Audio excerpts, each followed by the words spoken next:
हाँ भाई, तो सवाल कर लेंगे थोड़े बहुत। हाँ चलो, तो सवाल करना चालू कर लेते हैं। आ जाओ भाई, अपन सारी इक्वेशन समझ चुके हैं ना।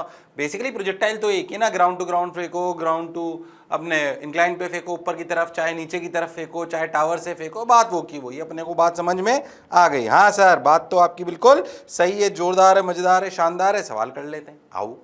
A particle is projected with a velocity of 10 meter per second at an angle of 30 degree with horizontal. A wall is present at a horizontal distance of root 3 meter. From the point of projection, find the height of the wall such that the particle just grazes the wall. लो भाई देखो भाई, देखा क्या कह रहा है कि एक वॉल है कितनी, √3 मीटर की दूरी पर, ठीक है। और उसने बोला कि एक पार्टिकल फेंका गया 30 डिग्री पर, ओके, 10 मीटर पर सेकंड से, ओके ठीक है। और बोला गया कि वो एक इस वाली वॉल को जस्ट ग्रेस करता है। जस्ट ग्रेस का मतलब जस्ट टच करते हुए निकलता है, ऐसा समझो, ठीक है भाई। तो बोला गया find the height of the wall, यानी कि अगर आप बहुत ध्यान से देखो तो वाई निकालना है आपको। अगर तुम बहुत समझदारी से सोचो, अरे यार तो कुछ भी नहीं करना, क्या वाई बराबर एक्सटेन theta minus GX² upon 2U² cos square theta, याद है क्या? हाँ याद है सर। अरे ध्यान से देखो तो ये इक्वेशन ट्रेजेक्टरी तो है, ध्यान से देखो तो इसमें x क्या है? अरे x क्या है? अरे हाँ सर, x क्या है बोलो? अरे x क्या है सर? x जो है वो √3 है, बिल्कुल सही बात सर। अच्छा, थीटा क्या है? 30 डिग्री। ओहो जी 10 ले लो, u 10 दे रखा है। वाह सर, मजा आ गया। बस तो y तो निकालना है, वही तो हाइट ऑफ वॉल होगी। अरे हाँ सर, बात तो आप बिल्कुल सही कह रहे हो, जोरदार कह रहे हो, मौज के साथ कह रहे हो। देखो करो, फटाफट कर दो, कर लो, अरे तुरंत, अरे शर्माओ मत, जिसने की शर्म उसके है नंबर कम। कर दो कर दो कर दो कर दो, चलो। अच्छा लो भाई, मैं भी कर देता हूँ, मैंने भी रेडी ना तुम्हारे सामने। एक्चुअली √1030 की वैल्यू अगेन 1/√3, g की वैल्यू 10, x की वैल्यू √3 का होल स्क्वायर बाई 2, 10 का होल स्क्वायर, cos स्क्वायर 30 है ना, तो यानी कि √3/2 का whole square, cos square theta है ना, तो √3/2 का होल स्क्वायर। cos 30 के लिए तो √3/2 होती है ना। हाँ सर, सब सही सा लग रहा है सर। तो ध्यान से, तो √3 ने √3 को मार दिया, बिल्कुल सही लग रहा है सर, सही सही सही बात है। इधर एक 10 ने 10 को मार दिया, इधर एक 2 ने 2 को मार दिया, ये √3² ने √3² को मार दिया। तुम अगर बहुत ध्यान से देखो तो ये बचा, ये बच गया, ऊपर बचा 2 और नीचे बच गया एक 10, तो बच गया 1/5, तो 1 - 1/5 बचा, यानी कि 5 - 1 इज 4/5 मीटर बन रहा है मेरा। तो अरे देखो तो 1 - 1/5 इज 4/5 मीटर है। आंसर चेक कर लेते हैं, रुक जाओ भाई, रुक जाओ भाई, देखा भाई अपन ने सब सही करा है क्या, चेक करें क्या। 4/5 0.8, बिल्कुल सही। अरे हाँ सर, जो पढ़ा जो समझा बिल्कुल सही है, तो 0.8 मीटर। लो भाई आ गया आंसर, सबने बोला ठीक, मैंने भी बोला ठीक। Okay sir, got your point sir, बात समझ आई सर। अब क्या करें सर? कुछ नहीं, हो गया भैया, बहुत बढ़िया, बहुत सुंदर, बहुत मजा आया, वाह वाह, अच्छी बात है। चलो भाई, आया क्या समझ में? सिंपल इक्वेशन ऑफ ट्रेजेक्टरी लगानी थी, तो इक्वेशन ऑफ ट्रेजेक्टरी का बेसिक सवाल आ गया साहब। इक्वेशन ऑफ ट्रेजेक्टरी याद है, दो फॉर्मूला बताई थी, y बराबर x tan theta minus GX² upon 2U² cos square theta, एक y बराबर x tan थीटा 1 - x/r भी बताई थी। हाँ सर बताई तो थी, खैर चलो अपन आगे चलते हैं। लो भाई, हाँ सर हो गया हो गया हो गया। लो भैया लो, एक और सवाल, लो भाई एक और करें क्या? चलो भाई एक और सवाल। क्या देखो भाई, देखो भाई, कुछ कुछ सवाल करा रहे हैं बेसिक बेसिक से, देखो ध्यान से। An object is thrown between two tall buildings, there are at a distance of 180 metre from each other. The object is thrown horizontally from the top of one building which is 45 metre high and lands on the top of the tower other building which is 10 metre high. Find out the speed of projection. ओ हो, बहुत आसान है तो। अरे एक 10 metre, एक 45 metre, हमें क्या फर्क पड़ता है, हम तो एक ग्राउंड मान लो, तो इसको कितना मान लो, 35 मीटर। अरे हाँ, तो बॉल जो है टक टक टक टक टक टक टक टक टक टक, ये मैंने 35 मीटर क्यों करा? अरे 10 मीटर को ऐसे ले लिया लेवल को, टक टक टक टक टक टक। अरे हाँ सर, ध्यान दो तो कितना ऊपर आगे गए, 180 मीटर। अरे हाँ सर, बात तो आपकी बिल्कुल सही है। अरे सोच लो, अब याद करो, बोला गया है हॉरिजॉन्टली थ्रो करा गया है यू से। याद है इसमें टाइम ऑफ फ्लाइट क्या हुआ करती थी ऐसे वाले प्रोजेक्टाइल में? √2h/g। और याद करो 180 मीटर क्या रेंज है, क्या रेंज होती थी, u into time of flight that is √2h/g। अरे हाँ सर, याद आ रहा है सर, याद है। अरे 180 मीटर को तो सिर्फ यू ही चलाएगा और कोई चलाने वाला नहीं है। और याद करो टाइम ऑफ फ्लाइट होती है √2h/g। हाँ सर, जो सिंपली पार्टिकल को ड्रॉप कर देते हैं h हाइट से, तो जो टाइम आता है √2h/g। बिल्कुल सही सर, शानदार जानदार जबरदस्त हम सफर। तो 180 इक्वल टू यू कितना, यू तो निकालना है, ओके, √2h की वैल्यू 35/10। ओके सर, पक्की बात। लो भाई, तो 2 ने 5 को मार दिया, ये 7 5 जी कितना हो गया, हाँ 7। ओके, तो भैया अब क्या करें, यू के लिए निकालनी है तो 180/√7, यही आंसर है ना अपना। तो हाँ यही लग रहा है सही सा, पक्का सोच लो। हाँ सर सोच लो, अरे गारंटीड। देखा आंसर चेक कर लेता हूँ, गड़बड़ तो नहीं करी। 180/√7, जो पढ़ा जो समझा बिल्कुल सही है, कोई गड़बड़ वाली बात नहीं है। हो गया साहब, हो गया साहब। अरे पक्का, हाँ सर। लो तुरंत, डर तो नहीं लग रहा, नहीं सर। चलो भाई, बेसिक बेसिक सवाल, घबराओ मत, डरो मत, शर्माओ मत, बिल्कुल। लो भाई, हाँ चलो भाई, एक और सवाल करते हैं, एक और सवाल करते हैं। आइए आइए आइए, देखिए जानिए। ओ हो, ये समझो पहले इसको अच्छे से।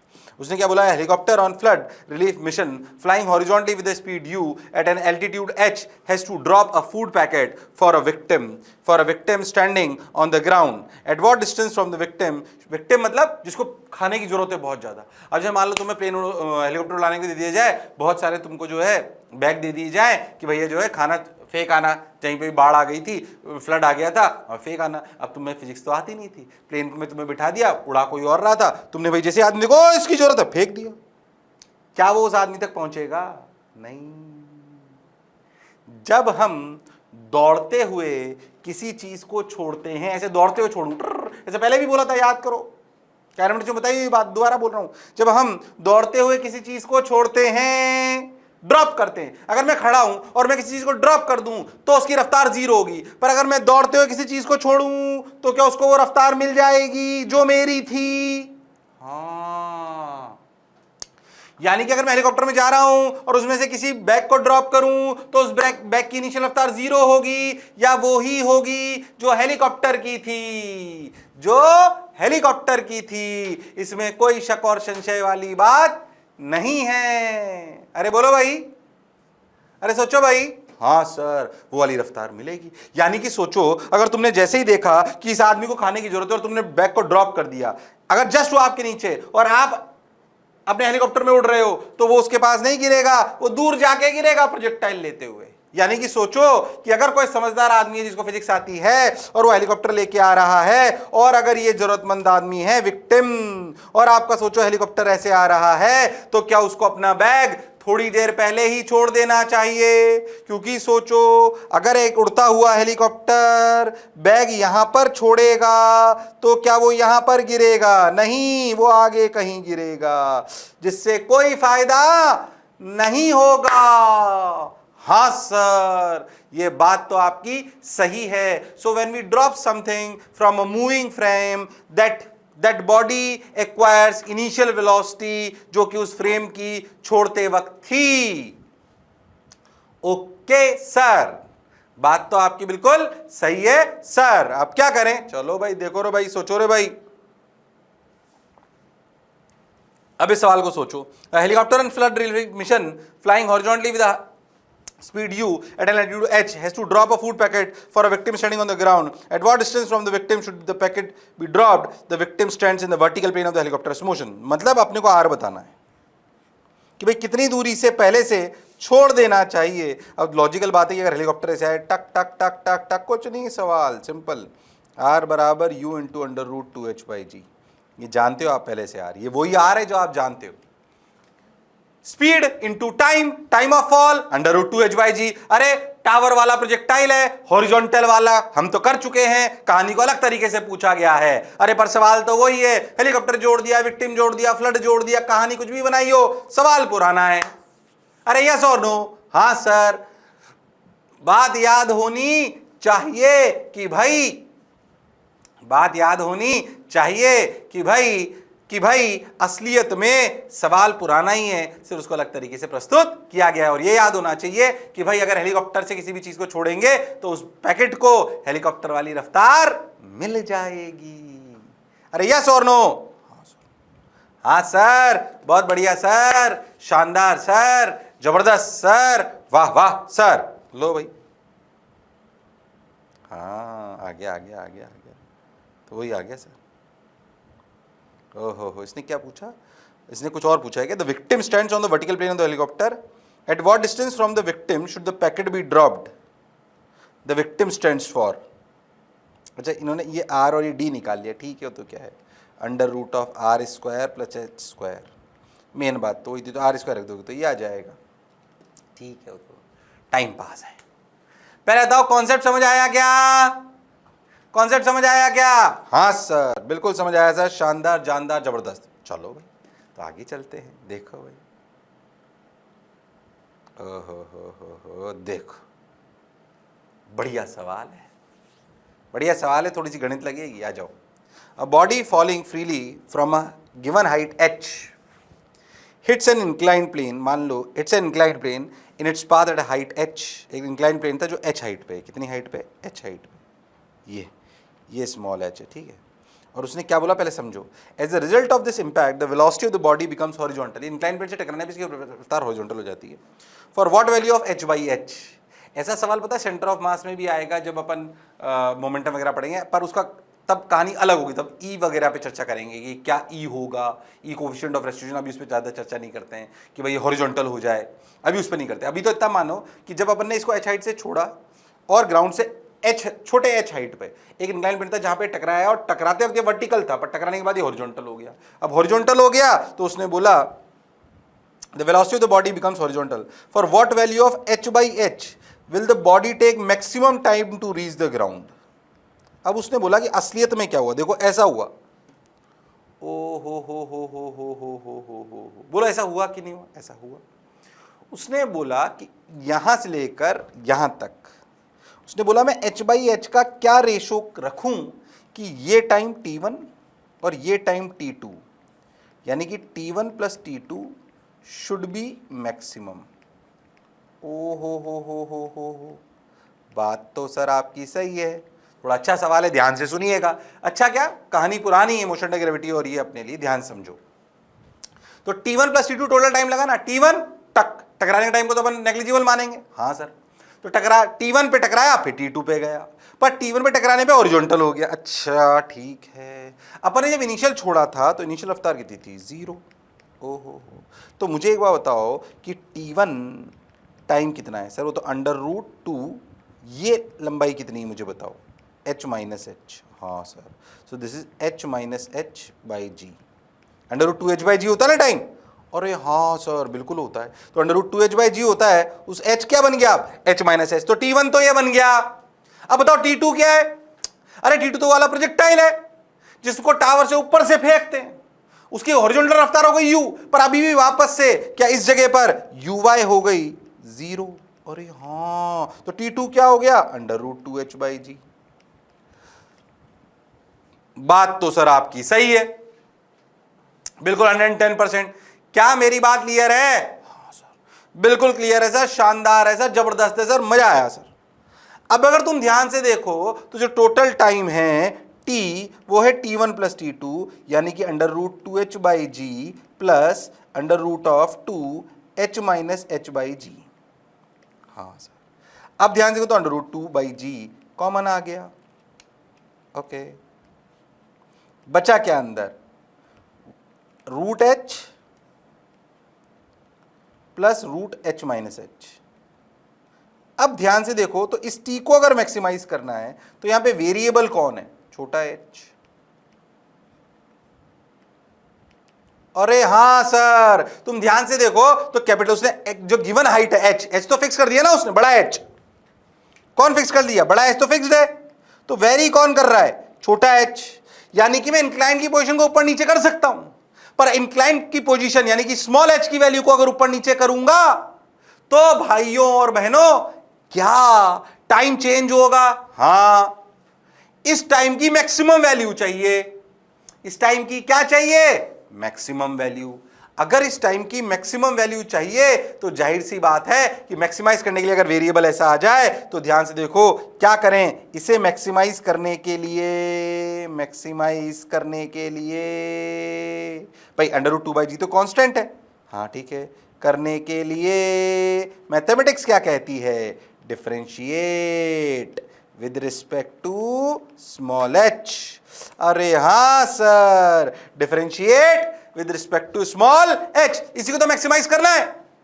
ओहो हो, और डिफरेंशिएट करके किसके बराबर करो? 0 के। तो पहली बात इसे डिफरेंशिएट करो h के रिस्पेक्ट में, यानी कि इस फंक्शन को अपने को ऐसे करना है d/√h plus √h-h by dh, ये अपने को करना है और इसको इक्वल करना है 0 के। क्यों? क्योंकि मैक्सिमाइज करने का यही तरीका है, जो वेरिएबल हो उसके रेस्पेक्ट में डिफरेंशिएट करो और 0 के इक्वेट करो तो मैक्सिमा मिनिमा निकल आता है। हाँ सर, बात तो सर आपकी बिल्कुल सही है, जोरदार है, मजेदार है, शानदार है, जबरदस्त है, वाह वाह। अच्छा ठीक है ठीक है ठीक है, आ जाओ आ जाओ आ जाओ, अब क्या करें अब क्या करें अब क्या करें अब क्या करें? लो भाई कुछ मत करो, ध्यान दो ध्यान दो। ओके, ये हो गया ये हो गया ये हो गया ये हो गया ये हो गया। देखो डिफरेंशिएट कर लो। √h का डिफरेंशिएशन यानी कि √x यानी कि x की पावर हाफ का डिफरेंशिएशन इज 1/2√h। इसके बाद लिख रहा हूं इसको यहाँ पे, ठीक है ठीक है, 1/2√h, हाँ, प्लस माइनस, बताता हूँ क्यों, 1/h-h का डिफरेंशिएशन आएगा -1/2√h-h इक्वल टू 0। अरे हाँ सर, माइनस क्यों आया? क्योंकि h-h को दोबारा डिफरेंशिएट करना पड़ेगा, तभी तो ये आएगा। अरे हाँ, 2 0 में चला गया, रूट गायब हो गया, h इक्वल टू h-h, यानी कि h की वैल्यू h/2। ओ हो, बुलाया कि नहीं आया? अरे हाँ सर, तो h/h की वैल्यू हाफ, यानी कि जब स्मॉल h की वैल्यू h/2 होगी तो भैया ऐसा होगा, ऐसा एक डिफरेंशिएशन फ्लूइड में भी आएगा। अच्छा सर, हाँ अभी थोड़ा सा समझो, अब तुम ध्यान देखो तो इसमें थोड़ी सी मैथ्स थी, पर कॉन्सेप्ट अपने को समझ में आना चाहिए। थोड़ा सा मोशन ऑफ ग्रेविटी, थोड़ा सा पार्टिकल फ्रॉम अ टावर, ये यहाँ पे इस जगह पे कैसा ऐसे हॉरिजॉन्टल हुआ, ये आप थोड़ा सा सेंटर ऑफ मास में सीखोगे जब ई की बात करोगे। अभी कहानी को यहीं रखते हैं। पहले तो जो मैं बोला क्या चमका? अरे सोच लो। हाँ सर, बहुत बढ़िया सर, शानदार सर, जबरदस्त सर, मजा आया सर, वाह वाह सर। अब क्या करें? कुछ मत करो, आगे बढ़ो, बढ़िया सवाल था। अरे पक्का? अरे सोच लो, समझ आया? देखा आंसर आया क्या अपना? सही आया क्या? अरे चल जा, खुल जा सिमसिम।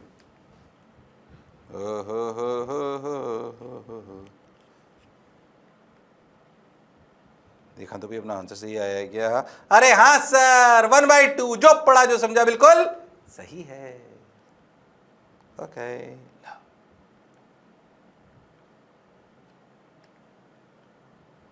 एक और सवाल करते हैं साहब, लो आ जाओ। ओ हो, अगेन स्टैंडर्ड क्वेश्चन फ्रॉम इरुडो में भी मिलेगा आपको सवाल, स्टैंडर्ड सवाल है, ध्यान से समझो।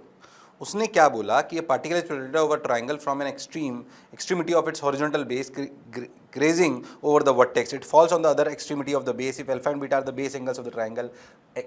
वो छोड़ो, अपने लैंग्वेज छोड़ो, डायग्राम को देखो। ऐसे पार्टिकल को फेंका, बिल्कुल फेंका, थीटा एंगल पे फेंका, थीटा एंगल ऑफ प्रोजेक्शन है। ये एक ट्रायंगल को ऐसे क्रॉस करता है, एक बेस से निकलता है और दूसरे बेस पे गिरता है और तीसरे वर्टेक्स को जस्ट टच करता हुआ निकलता है। अगर ऐसी कंडीशन है, मतलब अगर मैं किसी प्रोजेक्टाइल में ऐसे, मान लीजिए अपन तो एक सिंपल है समझे, ऐसे प्रोजेक्टाइल था, अरे हाँ, क्या मैं इसका बेस पकड़ते हुए कोई ट्रायंगल बना सकता हूँ? बना लिया साहब, ये बना लिया।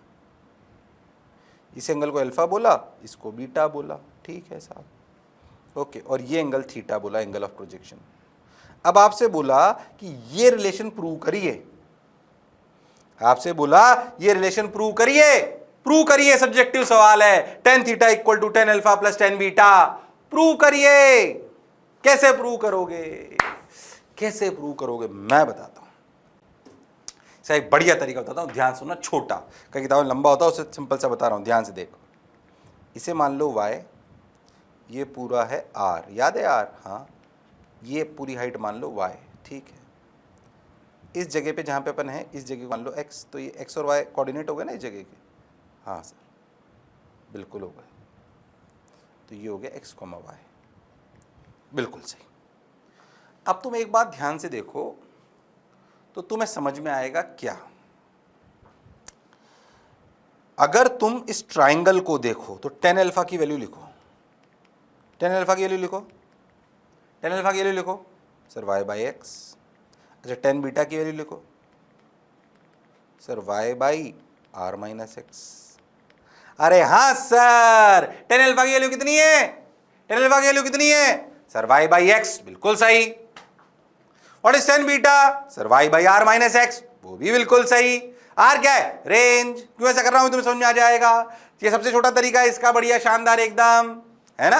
अच्छा छोटा तरीका, और लंबे तरीके से नहीं जाना है अपने को, ठीक है भाई। tan alpha equal to this, tan beta equal to this, तो अब अपन क्या करें, दोनों को जोड़ लें, क्योंकि अपने को जो प्रूव करना है, जिसे अपन बोलेंगे RHS, RHS को अपन y और इसको कॉमन ले लें, तो अपना बन गया y 1 by x plus 1 by r minus x, ठीक है। तो देखो r minus x plus x cut जाएगा, तो अपना ऊपर क्या बचेगा, r माइनस एक्स और इधर x, तो x और x कट गया, तो r y by x r minus x is LHS, sorry RHS, RHS मतलब राइट हैंड साइड। हाँ सर, बात तो आपकी बिल्कुल सही है, जोरदार है, मजेदार है, शानदार है, जबरदस्त है, ठीक। अभी लेफ्ट हैंड साइड कहाँ से आएगी, ये आएगी इक्वेशन से, उससे याद करो, अपन ने एक इक्वेशन पढ़ी थी, y बराबर x tan theta 1 minus x by r, याद है। अरे हाँ सर पढ़ी थी, क्या थी ये, क्या ये प्रोजेक्टाइल जो अपन ने पढ़ा था, इक्वेशन ऑफ ट्रेजेक्टरी थी, क्या उसकी एक और फॉर्मेट थी। अरे हाँ सर थी, याद आई कि नहीं आई, याद आई सर। तो देख, अगर तुम बहुत ध्यान से देखो तो y बराबर x tan theta r minus x by r, ठीक है। तो टेन थीटा की वैल्यू कितनी आएगी, y r by x r minus x. Oh my god, this is LHS। अब देखो, क्या LHS equal to RHS, LHS equal to RHS, hence proved, hence proved. थोड़ा थ्योरेटिकल टाइप सवाल है, पर सवाल तो सवाल है, हेंस प्रूव्ड। बढ़िया बोर्ड की तरह प्रूफ करके बताया, देखो तुमको बताया कि नहीं बताया। अरे हाँ ना बोलो भाई। यू मान के भी कई जगह करा हुआ होता है, थोड़ा लंबा हो जाता है वो, या आराम से छोटा सा हो जाता है बिना किसी टेंशन के। अगर आपको सेकंड इक्वेशन ऑफ ट्रेजेक्टरी याद है, काम आती हो, y बराबर x tan theta 1 minus x by, खूब सवाल होते हैं इनमें, कमी नहीं है, बिल्कुल सवाल हो, कुछ ही करा रहा हूं मैं तो आपको, बोलो क्लियर। बहुत टफ तक पढ़ाया जा सकता है प्रोजेक्टाइल को, पढ़ा भी देते हैं, हम भावुक होते हैं। तो अभी इस बार बहुत है आपके लिए, समय कम रहता है, बाकी बहुत टफ तक उसको ले जाया जा सकता है। खैर आ जाओ, भावुक नहीं होते। फिर जो मैं बोला चमका, अरे सोच लो,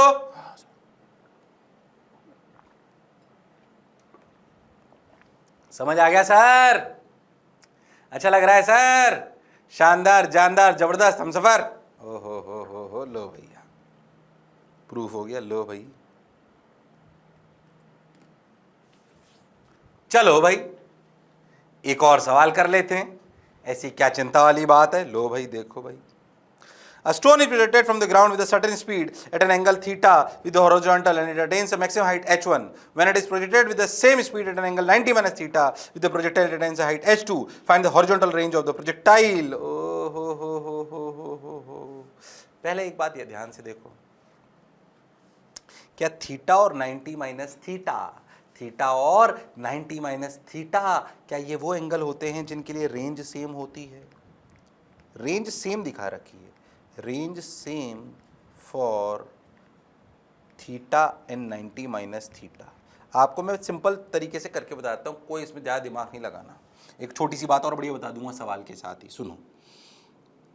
रेंज का फॉर्मूला क्या था याद है, u square sine 2 theta by g, ये रेंज है। अगर एंगल थीटा लो तो ये रेंज है, अगर 90 माइनस थीटा लो तो sine 2 90 minus theta by g. What is sine 90 यानी कि sine 180 minus 2 theta by g. ओ हो साइन 180 माइनस 2 थीटा क्या होता है? Sign 2 theta. ओ हो यानी कि अगर तुम ध्यान से देखो तो फिर से वही आ गया, यानी कि पार्टिकल को थीटा पे फेंको या 90 माइनस थीटा पे फेंको, थीटा पे फेंको या 90 माइनस थीटा पे फेंको, range is same, range is same.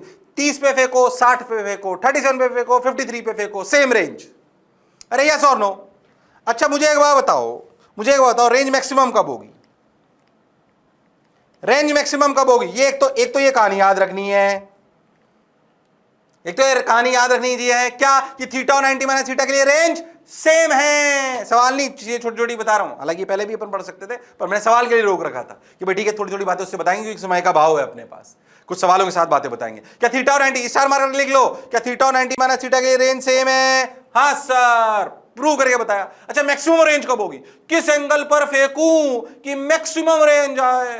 अपनी ताकत का पूरा कैसे प्रदर्शन करूं कि मैक्सिमम रेंज आए? यू फिक्स्ड है, range maximum when you fixed. बोलो क्या वेरी कर सकते हो आप? थीटा बोल, ये रेंज मैक्सिमम कब होगी? जब साइन 2 थीटा 1 होगा। अरे हाँ, जब साइन 2 थीटा 1 होगा। बात तो सर आप सवाल करा दूंगा, टेंशन मत लो, बातें बता रहा हूं। नहीं ओ हो तो भैया जब साइन 2 थीटा 1 होगा तब रेंज मैक्सिमम होगी। तो रेंज मैक्सिमम मतलब u square by g implies sine 2 theta equal to 1 मतलब 2 theta equal to pi by 2 मतलब theta equal to pi by 4 यानी कि थीटा इक्वल टू 45 डिग्री। फिर से याद होना चाहिए, रेंज मैक्सिमम कब होगी? जब थीटा 45 डिग्री होगा। अरे कितना होगा? 45 डिग्री। गड़बड़ करने की जरूरत नहीं है। अरे हाँ सर, बात तो आपकी बिल्कुल सही है। ओ हो थीटा तो 45 है सर, थीटा तो 45 है सर। ओ हो अब क्या करें? लो भाई 45 डिग्री, तो रेंज मैक्सिमम 45 डिग्री पे, थीटा 90 माइनस थीटा पे, थीटा और 90 माइनस थीटा अगर एंगल है, कॉम्प्लीमेंट्री एंगल है तो रेंज सेम है। कुछ बातें और बता, तुम ध्यान से देखो, ध्यान से देखना। थीटा 0 पे रेंज कितनी है? 0। अरे हाँ, थीटा 90 पे कितनी? 0 से 90 तो जा सकते हो, 0। ओहो, और मैक्सिमम कहाँ पर है? 45 पर। तुम अगर ध्यान से देखो तो थीटा 0 से लेकर 45 तक रेंज इंक्रीजेस। अरे हाँ, और 45 डिग्री से लेकर 90 डिग्री तक रेंज डिक्रीजेस। 0 पे भी रेंज 0 है देखो, और 90 पे भी 0 है। साइन 90 यानी कि साइन 2 थीटा साइन 180, अरे सीधा पे तो रेंज कुछ भी नहीं आई। हाँ सर, तो रेंज यानी कि 0 से लेकर 45, अगर मैं यू फिक्स रखूं तो 0 से 45 तक रेंज बढ़ती है, 45 से 90 तक फिर वापस घटती है। ओ हो यानी कि चलो मैं एक छोटा सा सवाल पूछता हूं तुमसे, बताओ मेरे को, बता सकते हो क्या? मैं तुमसे ऐसा बोलूं, ध्यान से देखो कि 2 पार्टिकल फेंके, कैसे फेंके ध्यान सुनना, ओरली आंसर देना है। यू से फेंका, ये फेंका 41 डिग्री पे, कितने पे? 41 डिग्री पे, ठीक है सर। अच्छा अब बताओ, दूसरा फेंका यू, ये फेंका 48 डिग्री पे, इसकी रेंज थी R1, इसकी रेंज थी R2। बताओ रेंज पे कमेंट कर सकते हो क्या? पहले बताओ, ये 41 और 48 क्या थीटा और 90 माइनस थीटा है क्या? ये 41 और 48 थीटा और 90 माइनस थीटा है क्या? नहीं है, मतलब रेंज तो सेम नहीं है। मुझे बिना पेन चलाए बताओ, अगर दोनों की स्पीड सेम है, रेंज किसकी ज्यादा है, किसकी कम है? बिना पेन चलाए मेरी बात अगर समझ में आई है तो। थीटा 90 माइनस थीटा पे रेंज सेम, हाँ सर। थीटा 90 माइनस थीटा पे रेंज सेम, हाँ सर। 45 डिग्री पे रेंज मैक्सिमम, हाँ सर। अच्छा अब ये बताओ मेरे को, थीटा 0 से 45 रेंज बढ़ती है, 45 से 90 घटती है। मैंने आपको सवाल दिया एक एंगल 41 डिग्री, एक एंगल 48 डिग्री। बताओ रेंज किसकी ज्यादा, बताओ रेंज किसकी ज्यादा? अरे बता दो, अरे शर्माओ मत, जिसने की शर्म उसके आए नंबर कम, बोलो। अच्छा हाँ सर, बोलो भाई।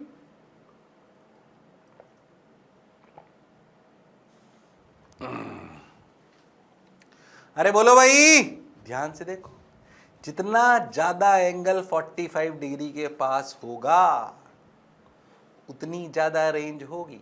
लॉजिकली सोचो, 45 डिग्री तक रेंज बढ़ रही है, ओहो, जितनी 41 डिग्री की ना उतनी 49 डिग्री की है। हाँ बात तो सही है। अब जब 48 से 45 से 49 की तरफ जा रहे हो तो 48 पहले आएगा 49 पहले आएगा? 48 49 की पहले बराबर है 41 के, 48 पहले आएगा, 45 से 48 जाओगे तो घट रहा है। अरे हाँ, लॉजिक दूसरा सुनो, जितना 45 डिग्री के पास एंगल होगा उतनी ज्यादा रेंज होगी। मतलब कौन ज्यादा होगा? R2 greater than R1, R2 greater than R1। बात तो सर आपकी बिल्कुल सही है, जोरदार है, मजेदार है, शानदार है, जबरदस्त है। अरे बोलो भाई, अरे सोचो भाई।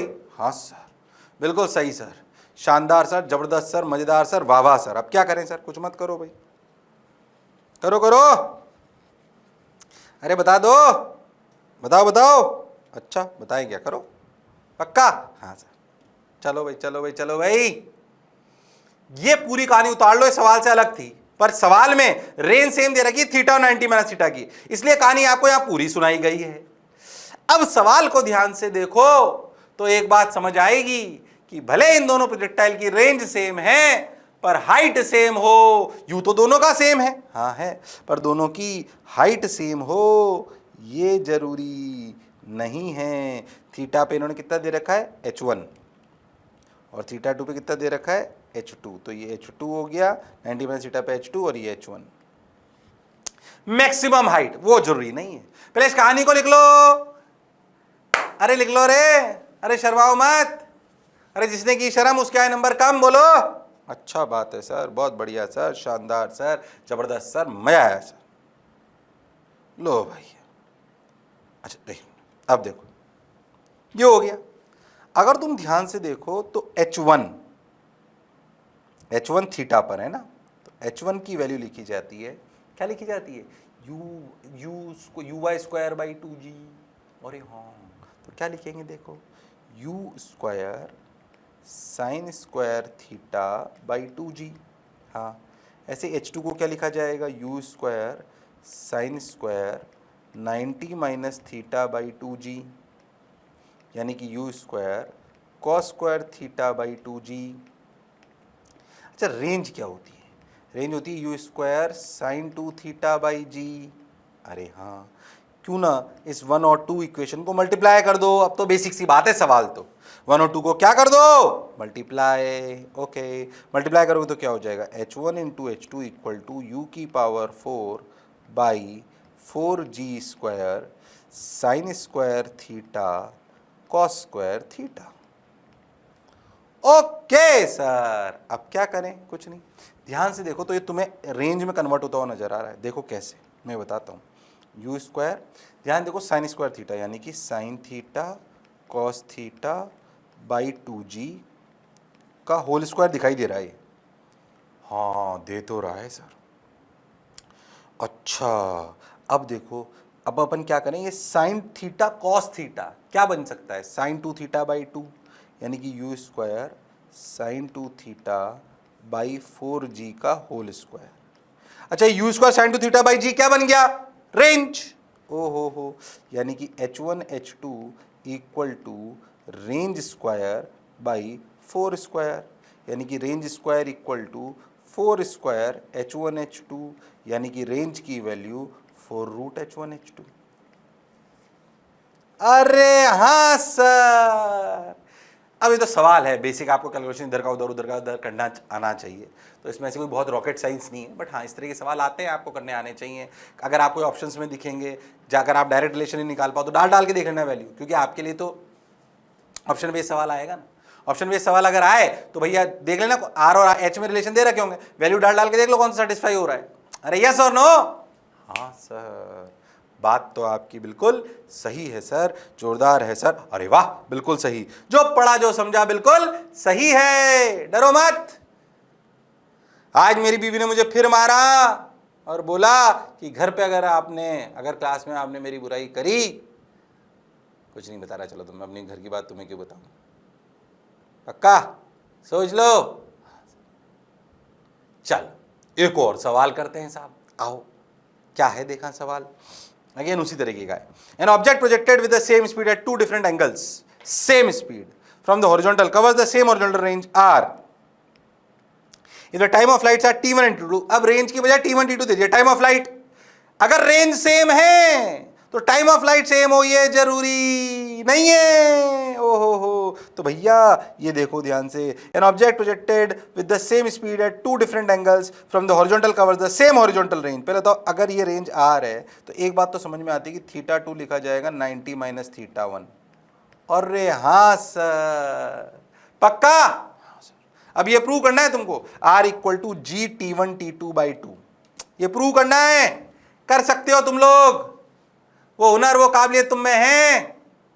तुम तो एक काम करो ना, θ1 को तो मान लो थीटा और θ2 को क्या मान लो 90 माइनस थीटा। ये क्यों लिख दिया मैंने, क्योंकि मुझे ये पता है कि अगर रेंज सेम है, अगर क्या सेम है रेंज, तो भैया एक एंगल थीटा और दूसरा 90 माइनस थीटा होना पड़ेगा, इसमें कोई शक और संशय वाली बात नहीं है। Okay sir, got your point sir.